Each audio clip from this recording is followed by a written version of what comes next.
those who have entered paradise, for them in it shall be whatever they desire. And Allah says in the next verse, this is a promise that you can hold against Allah subhanahu wa ta'ala. You can hold Him. Imagine Allah Himself is telling you, you can ask me, oh Allah, you promised me that I would get whatever I wish. Allah says, wa'dan mas'ulan. It is a promise that is questionable, meaning you can question the person. In this case, the deity, Allah Himself is promising. If I say, ana mas'ul, that means I'm responsible. So Allah is responsible to give you anything you wish. Now pause there for a moment. This should solve our problem. What problem? Many people ask, what am I going to get in heaven?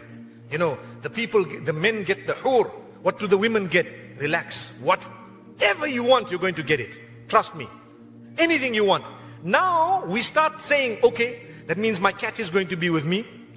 That means the dog is going to be with me because I want that. That means, not this guy here, but the guy down the road, I want to be with him in paradise.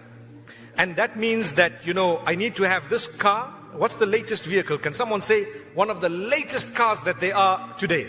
Can anyone make mention of one? Okay, Lexus 2018. Okay, that's a clever one. Say S-Class, BM, whatever, 2018 model. My brothers, that is such a cheap dua. So cheap. Can I explain why? Bring in the Bugattis and the Lamborghinis and the Ferraris. Trust me, in 1 or 2 years, they'll be outdated. Outdated. Imagine the people who died in 1930. Oh Allah, I'd love to have this Mercedes that has come out. The latest model. Ya Allah, I'm going to work hard when I get to Jannah. I need it. Relax.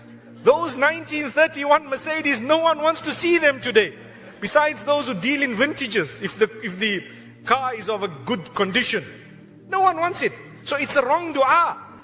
The dua is actually way beyond that. If Allah says, I'll make you happy, it means with whatever is there, completely in front of you, way beyond what your imagination can think of. This verse, and I've just mentioned it, verse number 16, go and read it, of Surah Al-Furqan. Allah says, He promises whatever you wish for, that's what you will have in Jannatul Firdaus. So what you got to do is only one thing. Make sure you get there. That's it. There's nothing else you need to worry about. Once you are there, trust me, everything will fall in place. You may never think of your cat, because there might be something else way beyond those kittens, subhanallah. You may never think of the cars that were in the world, because subhanallah, there is something way beyond in terms of mode of transport, if any. I don't know. We can only say what Muhammad sallallahu alaihi wasallam said, فِيهَا مَا لَا عَيْنٌ رَأَتْ وَلَا أُذُنٌ سَمِعَتْ وَلَا خَطَرَ عَلَى قَلْبِ بَشَرٍ. In paradise is that which no ear has ever heard about. No eye has ever seen.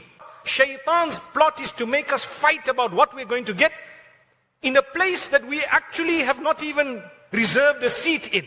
That's the thing. You're planning your holiday to Hawaii, but you don't even have an airline ticket. Imagine.